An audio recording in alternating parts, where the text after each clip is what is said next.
Halo, selamat datang di channel Kaonime, channel yang membahas tentang alur cerita manga dan manhwa. Tak usah berlama-lama lagi, langsung saja kita mulai pembahasannya. Gaspol. Pada pembahasan kali ini kita akan membahas manhwa yang berjudul The Legend of Northern Blade.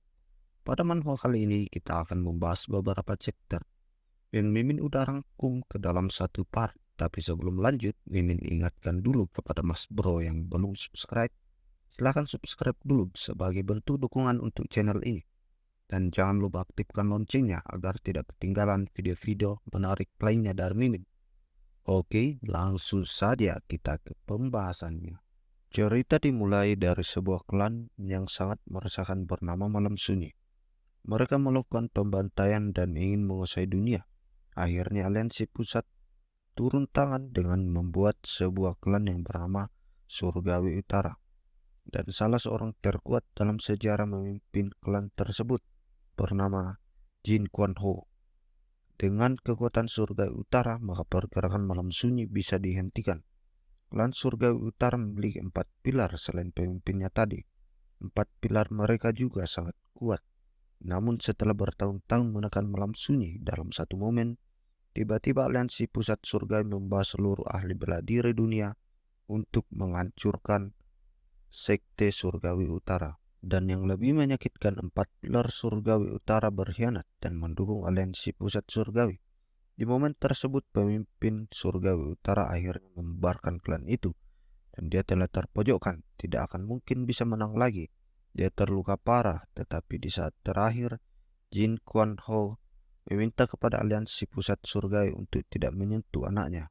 Dan dia pun melakukan harakiri sebagai kehormatan anak dari orang terkuat dari klan surga utara bernama Jin Muot. Melihat ayahnya mati di depan matanya sendiri, dia kehilangan semuanya. Klan surga utara hancur, ayah dan ibunya juga mati. Dan hanya kata-kata maafkan aku yang terlintas dari mulut ayahnya untuk terakhir kalinya. 3 tahun berlalu sejak kejadian pahit itu. Jin Muon hidup seorang diri dan dia masih tinggal di runtuhan bekas klan surgawi utara yang telah runtuh, namun tiap hari selalu ada orang yang mengawasi pergerakannya. Karena harta dan teknik bela diri surgawi utara yang melegenda itu tidak ditemukan dimanapun. Teknik yang membuat seluruh dunia bergetar, dan teknik itu sayangnya belum diturunkan kepada siapapun, termasuk kepada anaknya sendiri, yaitu Jin Woo. Sehingga mereka selalu memantau reruntuhan surga utara untuk mendapatkan harta bela diri kuno milik surga utara. Jin sama sekali belum diajarkan bela diri oleh ayahnya. Seluruh dunia bahkan takut kepada seorang anak yang tidak memiliki kemampuan bela diri. Hanya karena dia anak dari orang yang terkuat. Mereka semua takut. Dia merencanakan balas dendam. Jadi mengawasinya setiap hari adalah solusi yang paling tepat. Kehidupan sehari-hari Jin sangat suram. Tiap hari dia hanya makan nasi kering atau daging kering. Sebatas hanya untuk bertahan hidup saja. Hari-hari yang digunakan untuk termenung di atas atap genteng, seperti menyesali kenapa dia harus lahir. Ketika senggang, dia juga belajar ilmu blacksmith, dan itu tidak dipermasalahkan oleh pengawas. Kemampuan blacksmith digunakan untuk membuat pedang, dan dijual demi bisa membeli beberapa lauk dan nasi. Tiap hari Jin melakukan hal yang sama selama 3 tahun. Termenung di genteng, makan, tidur, dan membuat pedang. Membuat pengawasnya jengkel dan menyiksanya untuk membuka mulut dan mengatakan di mana letak harta bela diri itu. Semua telah menelusuri tapi tidak ada yang ditemukan. Sama sekali, tempat tersebut hanyalah puing-puing saja. Tapi sebenarnya letak harta tersebut bahkan 4 pilar surgawi utara tidak mengetahuinya. Pada kenyataannya catatan bela diri itu terletak di seluruh klan surgawi utara. Artinya seluruh bangunan dan halaman surgawi utara merupakan catatan bela diri kuno itu. Untuk melihat dengan jelas, maka duduk di atas loteng tempat Jin bertengkar setiap hari adalah titik yang paling tepat. Selama lebih dari 3 tahun terus mempelajari teknik bela diri legenda tersebut, dia mengingat semuanya dan menanam ke dalam kepalanya. Dia tidak menyisakan untuk melewatkan satu kata pun. Jin selalu mendapatkan pasukan makanan dari Huang Seol, yaitu orang kepercayaan ayahnya.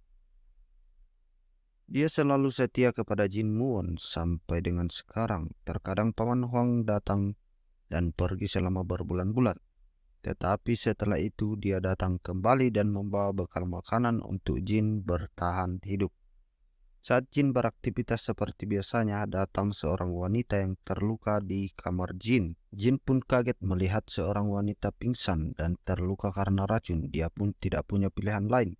Jin menggunakan obat terakhirnya untuk menyembuhkan racun itu dan merawat wanita itu selama 3 hari. Sampai akhirnya dia sadar. Setelah akhirnya sadar, diketahui nama wanita tersebut adalah Yoon Haseol. Identitasnya belum diketahui. Jin di setiap aktivitasnya selalu mengaplikasikan teori bela diri legenda surgawi utara, tapi dia sangat berhati-hati melatihnya agar tidak ada satu orang pun yang menyadarinya. Kini dia bisa merasakan seluruh pergerakan area di sekitarnya. Terkadang dia menggunakan pedangnya diam-diam dan berlatih menebas, tapi tanpa dia sadari, ternyata hasil tebasannya begitu dahsyat, sampai membuat salju bergeser dengan area yang cukup luas.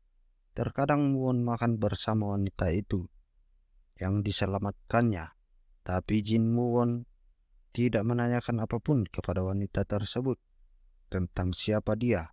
Dia berpikir lebih baik tidak mengetahui apapun tentang wanita tersebut agar bisa menolongnya dengan ikhlas saja. Jin terus mempelajari ilmu pedang dari surgawi utara. Seperti kegelapan abadi, ilmu yang ditujukan untuk membunuh memang sangatlah sangar. Dengan berjalannya waktu, Jin Muon dan wanita itu pun semakin akrab. Mereka makin sering makan bersama, bercanda bersama, dan mereka seperti teman atau bahkan lebih dari itu. Dan tiba-tiba segerombolan orang datang ke klan surgawi utara. Mereka adalah aliansi pusat surgawi. Secara garis besar, surgawi utara sebenarnya merupakan cabang dari pusat surgawi. Para orang-orang yang datang ke sana disebut sebagai 4 surga yang mati. Ya, nama yang aneh. 4 surgawi yang mati katanya datang ke surgawi utara untuk mengembalikan kejayaan surgawi utara. Dan mereka pun berpapasan dengan Jin Muon, juga wanita tersebut. Jin memperkenalkan diri dan juga mengatakan kalau wanita ini adalah sepupu jauh yang datang berkunjung. Seorang pria yang merupakan salah satu dari 4 surga yang mati mendatangi Jin di tempat Jin sering menempa pedangnya. Dia bernama Sim. Dia tidak bisa merasakan hawa kehadirannya. Artinya dia seorang ahli bela diri. Mencoba untuk sok keren di depan Jin. Dia pun menusuk Jin dengan sebuah tusukan standar. Sebenarnya sih Jin bisa menghindari serangan itu. Tapi kalau dia menghindar maka kemampuannya akan terbongkar. Belum lagi Kak Sim ini ahli bela diri. Kalaupun dia melawan langsung, Jin tidak yakin bisa menang dari dia. Jin pun memiliki kemungkinan yang paling mungkin yaitu menghindari bagian vital dari serangan tersebut. Dan Jin tertusuk dan juga berteriak kesakitan. Kak Sim itu sebenarnya berpikir kalau Jin bisa menghindari serangan tersebut karena itu merupakan gerakan yang paling dasar. Tapi ternyata isu yang mengatakan bahwa penerus surgawi utara tidak bisa menggunakan bela diri itu benar. Namun begitu dalam sesaat Kak Sim merasakan sebuah aura intimidasi yang aneh dari Jin Muon. Setelah itu Jin dirawat oleh Haseol. Haseol jadi marah melihat Jin terluka. Kata Haseol, setidaknya cobalah melawan walaupun kau kalah. Seorang bawahan dari Haseol mendatanginya. Sehingga dengan sebuah alasan, Haseol harus pergi dari sana. By the way, dia juga sudah berada di sana sekitar 3 bulan menghabiskan waktu bersama Jin Muon. Berganti ke seseorang yang disebut sebagai iblis kekacauan. Kita panggil saja iblis kekacauan. Sepertinya si iblis kekacauan ini akan mengarah ke sekte surgawi utara. Sebuah pertempuran yang tidak akan terduga akan terjadi. Musang ini merupakan salah satu pengawas yang ditugaskan untuk mengawasi Jin. Kebetulan salah satu pengawas dari surga yang mati merupakan saingan cinta si Musang.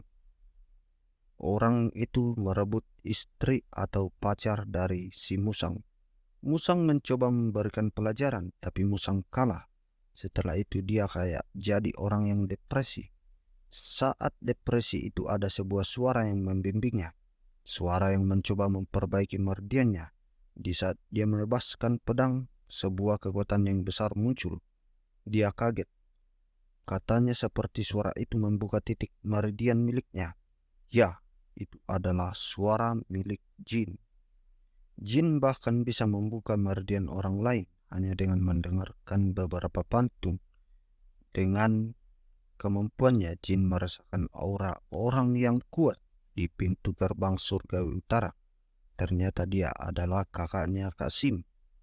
Dia merupakan orang yang baik dan ramah. Dia adalah anak ketiga dari aliansi pusat surgawi bernama Dam Socheon, seorang pengawal berbicara dengan Jin Muon.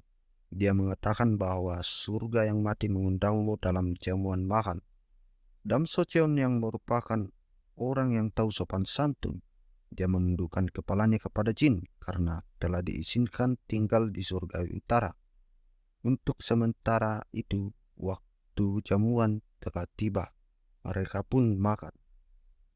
Jin juga membahas Haseol yang mana orang lain menganggapnya adalah sepupunya. Di saat mereka sedang makan, iblis kekacauan tiba dan memasuki sekte surga utara. Iblis kekacauan telah menerobos gerbang. Melihat itu, bak seorang pahlawan Dam Socheon langsung menghadapi iblis kekacauan. Iblis kekacauan itu berasal dari malam sunyi, salah satu klan pengacau di dunia, dan juga klan yang menjadi musuh abadi dari sekte surgawi utara dulu. Dan ternyata iblis kekacauan itu datang untuk membantai Haseol. Ternyata Haseol terluka parah sebelumnya karena dikejar oleh iblis kekacauan. Haseol mengambil langkah dan berdiri di depan Jin. Dia merasa Jin tidak bisa apa-apa dan dia akan melindungi Jin. Pertarungan antara Dam Socheon dan iblis kekacauan telah dimulai. Dam Socheon dengan kekuatan penuh menghajar iblis kekacauan sampai seluruh tulangnya patah. Tapi yang tidak diduga-duga, si iblis kekacauan memiliki kekuatan regenerasi. Dia membalikkan keadaan dan menghajar Dam Socheon sampai dengan sekarang adik yang paling muda dari surga yang mati dengan songong maju di depan iblis kekacauan. Dan si bungsu pun mengatakan, "Kau tak tahu siapa kami ya?" Iblis kekacauan tidak menjawab hal tersebut. Si iblis langsung menepuk anak itu sampai seluruh tubuhnya tercerai-berai. Hasil terus melindungi Jin, tidak membiarkan Jin tergores sedikit pun. Salah satu dari surga yang mati menggunakan teknik ilusi dan membungkus iblis kekacauan. Melihat kesempatan tersebut, mereka pun bergegas pergi menggunakan kesempatan itu dan kabur dari sekte surgawi utara. Tersisalah kini Jin dan beberapa pengawas di sana. Melihat tidak ada cara lain, Hasil mengaktifkan kekuatan penuhnya. Rambutnya menjadi putih dan melayang di udara. Melihat sosok itu, Jin langsung menyadari siapa Hasil sebenarnya. Ya, dia adalah pewaris dari penyihir malam putih. Penyihir malam putih merupakan salah satu dari 4 raja iblis yang memiliki kekuatan yang absolut. Mereka sering menyebabkan teror dan kehancuran sampai-sampai nama mereka diban. Tidak boleh menyebutkan nama mereka sama sekali. Haseol tahu dia tidak bisa menang melawan iblis kekacauan itu. Tapi dia melakukan itu untuk melindungi Jin. Pertarungan yang singkat, Haseol pun kalah. Dia mengira Jin telah kabur. Haseol telah siap mati.